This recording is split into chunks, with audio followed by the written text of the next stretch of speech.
శ్రీమద్ వాల్మీకి రామాయణమునందలి సుందరకాండము యథాతథ అనువాదము 61వ సర్గము ప్రారంభము.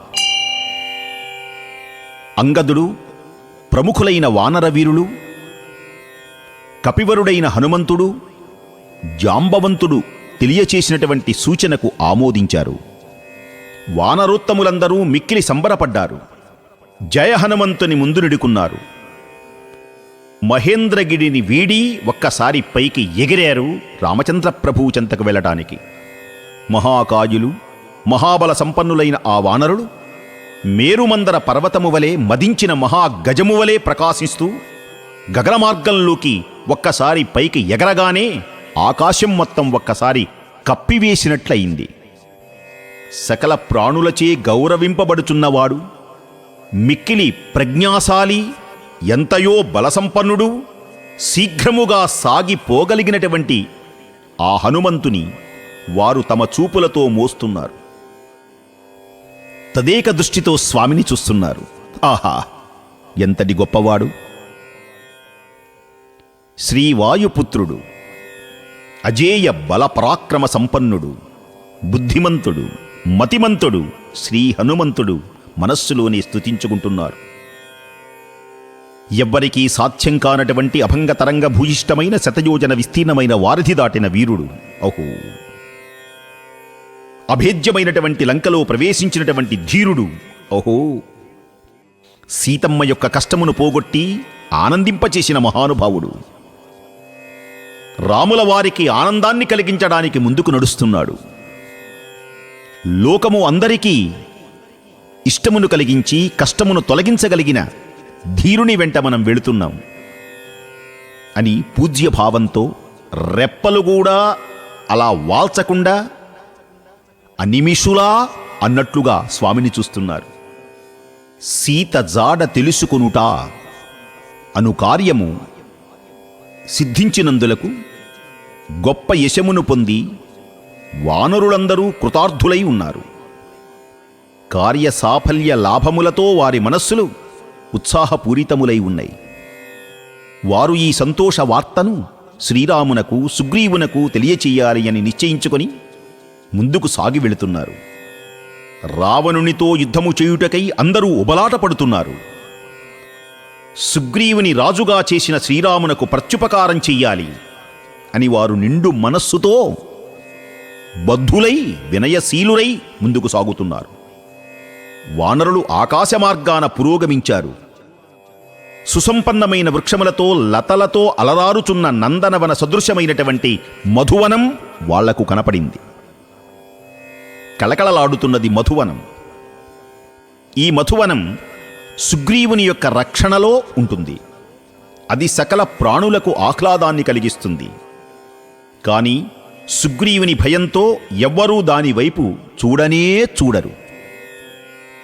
సుగ్రీవుని యొక్క మేనమామ అయినటువంటి దధిముఖుడు అని పేరు కలిగిన ఒక మహావీరుడు ఆ వనమును నిరంతరం పరిరక్షిస్తూ ఉంటాడు. వానరేంద్రుడైన సుగ్రీవునకు ఎంతయో మానసమునకు ఉల్లాసమును కలిగించే మహావనాన్ని సమీపించగానే, మధువనాన్ని చూడగానే లొట్టలేశారు. చికచికచికచికమంటూ గబగబ ముందుకు వెళ్ళారు. తోకలన్నీ ఊపారు. మధువనంలోకి వెళ్ళి మధువు తాగాలి అనేటువంటి ఆరాటాన్ని పొందారు. తేనెవలె పింగళ వర్ణములు కలిగిన ఆ వానరులు ఆ గొప్ప మధువనమును కాంచి సంతోషించి మధువులను గ్రోలుటకై అంగద కుమారుని అభ్యర్థించారు. మేము ఒక్కసారి ఆ వనంలోకి వెళతాం, అనుమతించు, మధువును తాగుతాం.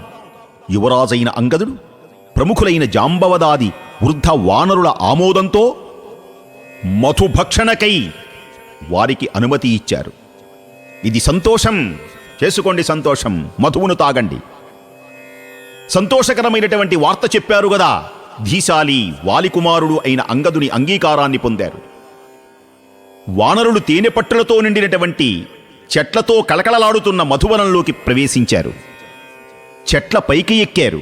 వారందరూ కమ్మని దుంపలను, మధుర ఫలములను భక్షించి అమితానందాన్ని పొందారు. కుండలు కుండల మధువులున్నాయి. ఫళా ఫళా కొట్టి గటా గటా గటా తాగారు. మత్తు కలిగింది. మైమరచిపోయినారు. అంగదుని అనుమతి పొందిన వానరులందరూ పరస్పర ప్రేరణలతో ఆనందమున ఓలలాడుతూ నృత్యం చేశారు. ఇక వాళ్ళ మనస్సు, వాళ్ళ ఆనందం, వాళ్ళ దేహం ఇక వాళ్ళకి తెలిస్తే కదా పాటలు పాడుకున్నారు. గాయంతి కేచిత్ ప్రణమంతి కేచిత్ నృత్యంతి కేచిత్ ప్రహసంతి కేచిత్ పతతంతి కేచిత్ విచరంతి కేచిత్ ప్లవంతి కేచిత్ ప్రలపంతి కేచిత్. గానాలు చేశారు, చెట్టు కొమ్మలకు తలకిందులుగా వ్రేలాడారు. కొందరు తకదిం తకదిం తకదిం నాట్యాలు చేశారు. కొందరు పకపక పకపక నవ్వారు. కొందరు కింద పడ్డారు, కొందరు పైకి దుమికారు.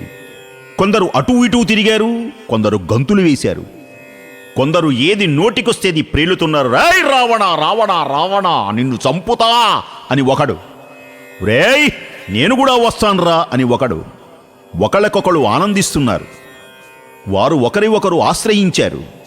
ఒకరి వీపులపై ఒకరు ఎక్కారు. హాయిగా దూకుతున్నారు. ఒకరికొకరు మాట్లాడుకుంటున్నారు. పరస్పరం క్రీడలు సలుపుతున్నారు. కొందరు ఒక చెట్టు మీద నుంచి మరో చెట్టు మీదికి దూకుతున్నారు. కొందరు వృక్షముల యొక్క చివరి భాగానికి వెళ్ళి గిరగిరగిరగిరగిరగిర తిరిగి ఆ అని పాడుతూ నేల మీదకు దూకుతున్నారు. కొందరు భూమి మీద నుంచి చెట్ల భైభాగానికి ఎగురుతున్నారు. చెట్ల భైభాగాన్నించి కొందరు దూకుతుంటే భూమి నుంచి పైకి, పైనుంచి కిందకి దూకుతున్నారు. గానం చేస్తున్నటువంటి వాడి కడకు ఒకడు వెళ్ళి హిహిహిహి అని నవ్వుతున్నాడు. నవ్వేటువంటి వాణ్ణి చూసి ఇంకొకడు బోర్న ఏడుస్తున్నాడు. ఏడుస్తున్నటువంటి వాణ్ణి చూసి సమీపానికి వచ్చి త్రోస్తున్నారు. ఒకడికొకడు గట్టిగా అరుస్తున్నాడు. జబ్బలు తరుచుకుంటున్నారు, గంతులు వేస్తున్నారు, ఆనందిస్తున్నారు.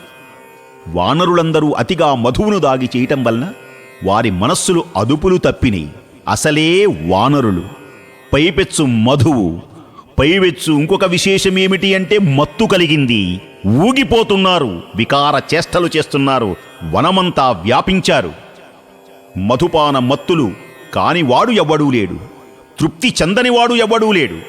ఆ వానరులందరూ యథేచ్ఛగా ఆ మధువనమునందలి మధువును గ్రోలి కొమ్మలన్నీ విరిచి, ఫలములన్నీ భక్షించి, మధువులను సేవించి, పత్రములతో పుష్పములతో కళకళలాడుతున్నటువంటి చెట్లన్నిటినీ ధ్వంసం చేసి, ఎవడైనా అడ్డు వస్తే అది ఏమీ అని ఎవడైనా గనక వనపాలకులు అడ్డు వస్తే వాళ్ళను హింసిస్తున్నారు. దానికి నాయకుడైనటువంటి దధిముఖుడు వానరులు చేసేటువంటి చేష్టలకు కోపం కలిగింది. రాయ్ వానర వీరులారా, ఆగండి! ఎవర్రా మీరు? మా అనుమతి లేకుండా లంకలోకి తిరగటమనుకున్నారా? ఇది అంతా ఇది నా పరివేష్టితమైనటువంటి మధువనం. ఆగరా, ఆగో అని గట్టిగా కోపంతో వారిని వారించాడు. వానర వీరులలో వృద్ధుడు, వన సంరక్షకుడు అయిన దధిముఖుని యొక్క మాటలు లెక్క చెయ్యలేదు. పోవాయ్! ఎవర్రా నువ్వు? మమ్మల్ని అడ్డగించేవాడివి ఎవడివిరా? సుగ్రీవుని మేనమామైతే మాకేమి లెక్కర్రా అని తూలనాడారు దధిముఖుని. మితిమీరి ప్రవర్తించి ఆయననే భయపెట్టారు. మమ్మల్ని హింసిస్తావా? మమ్మల్ని కొడతావా? నిన్ను కొడతాం, నిన్ను హింసిస్తాం, ఏం చేస్తామో చూడు అని ఇష్టమొచ్చినట్టు పరుషంగా మాట్లాడారు. వారెవ్వరూ పట్టించుకోలేదు. గబగబగబ కొందరు వచ్చేశారు. అమాంతం దూకారు. దధిముఖుని అరచేతులతో చరిచారు. మరికొందరు సమీపించి అతనితో కలహాన్ని పెంచుకున్నారు. కొందరు రేయ్ ఊరుకో, ఊరుకోరా, వాడలాగే మాట్లాడతాడు, ఊరుకోరా అని ఒకడు సామంతో ఒకడుంటే, ఇంకొకడు భేదంతో ఒకడుంటే, ఒకడు దండంతో ఒకడుంటే, రకరకాలైనటువంటి విధాలుగా వానరులందరూ దధిముఖుని హింసించడం మొదలుపెట్టారు. సామవచనములతో ఆ వానరులను నివారిస్తున్నా వారు నివారించలేదు. మత్తిల్లి ఉన్నారు కపివరులు. ఏ విధమైనటువంటి జంకు కొంకు లేని వారై దోషము అని తలంపక బలప్రయోగము చేత అతను చుట్టూ చేరి భయపెట్టి ఏడవడం మొదలుపెట్టారు. మధుపానమత్తులైనటువంటి వానరులందరూ ఆ దధిముఖుని గోళ్లతో గీరారు. దంతాలతో కొరికారు, చేతులతో కొట్టారు, పాదాలతో తన్నారు. మధువనమును ధ్వంసము చేసి దధిముఖుని అనేక రకాలుగా హింసించారు. ఇది వాల్మీకి రామాయణమునందలి యథాతథ అనువాదము. 61వ సర్గము సమాప్తము.